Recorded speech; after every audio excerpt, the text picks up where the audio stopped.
and welcome to this week's video. My name is Lynda Gaiao. Today, the background frequency is sitting in trait 1, creative self-expression. This particular trait is in the G center, or the identity and direction function.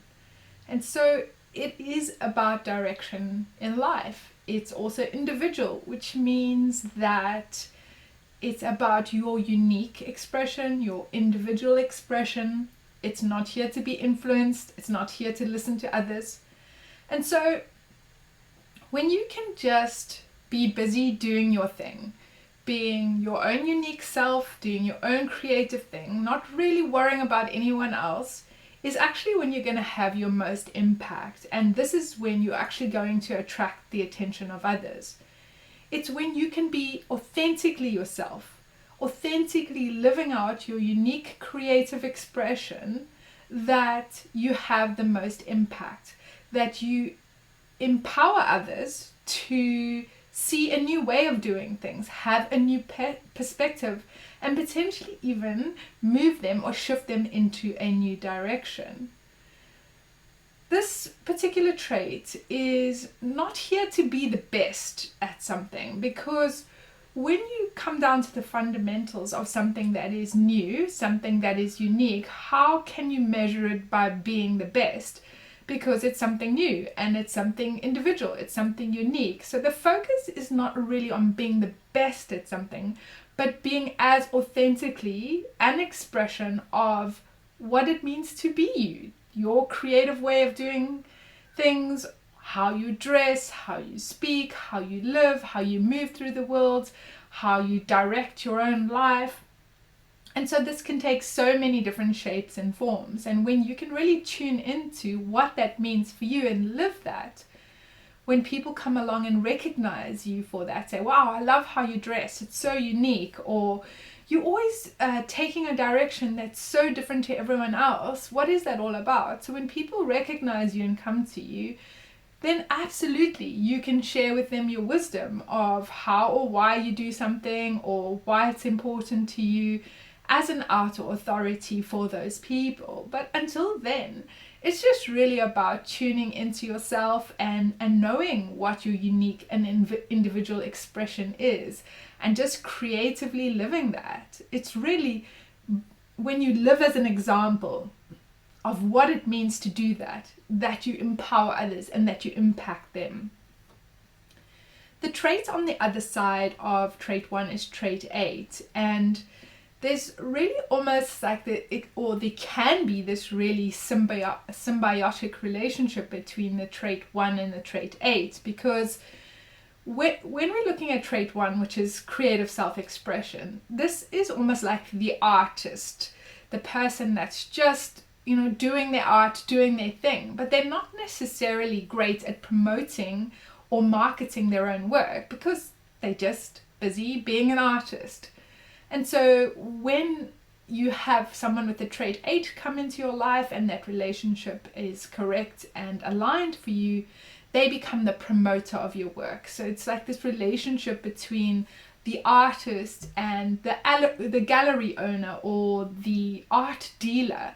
So the art dealer would be the person that goes like, wow, you should really look at so-and-so's work, or their creative expression, how they express themselves in their particular medium, and they draw attention to your work and they help to market and promote you. So if you're wondering, why can I have this creativity in me but not market it out, it could very well be because you don't have the trait 8 on the other side. And so forming relationships with people in this way can really create this beautiful relationship between the artist and the art dealer.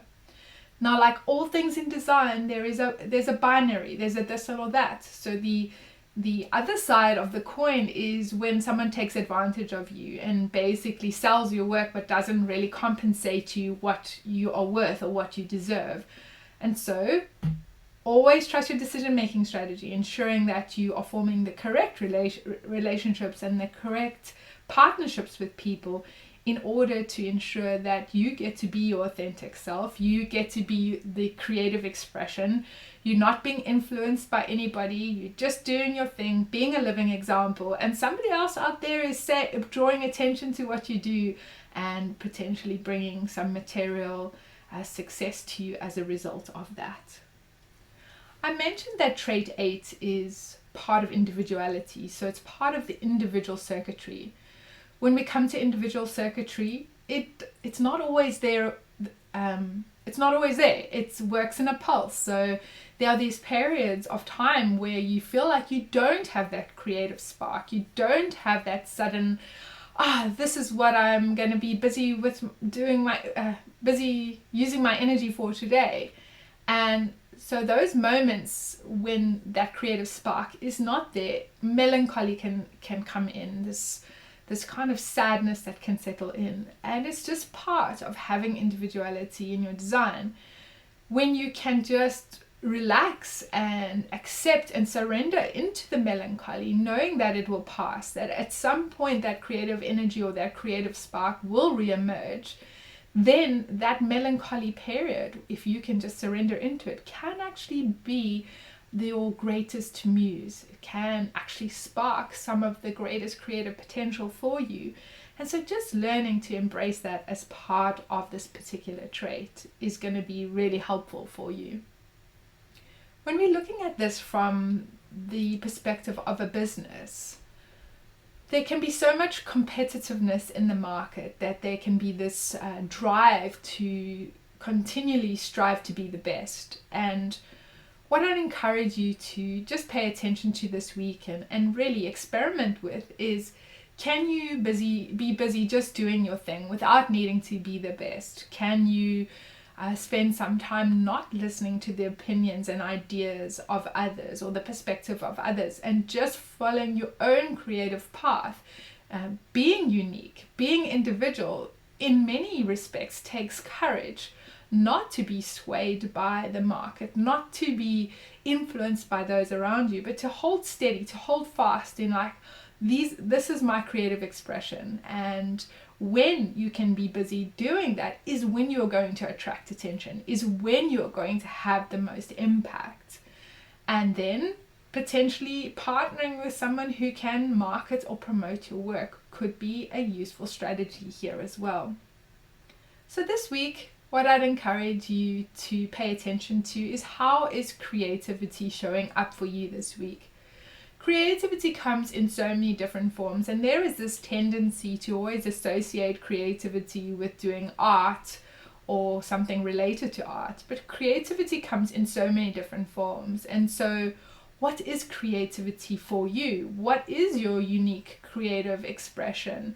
And just tuning into that and not getting trapped into thinking that creativity is limited to only a certain subset of career types or styles or modes of presentation, and just really tuning into what is that for you. And then noticing when you can be fully immersed in being your unique creative self-expression. Who are you having impact on? Who's paying attention? Whose attention are you attracting?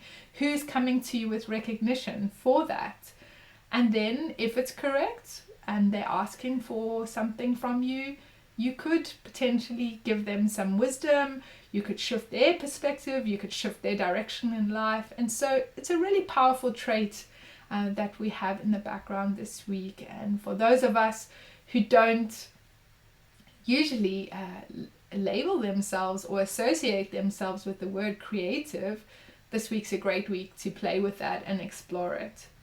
So if you've got any creativity that is sparked in you this week and you feel invited to share that, then please pop in the comments below. Each week, as the background frequency changes, I release a new video. So to stay notified and updated of when that happens, please click the subscribe button and you will get a notification when a new video is released. Until next week, enjoy aligning successfully to your design. And until next time, see you then. Bye for now.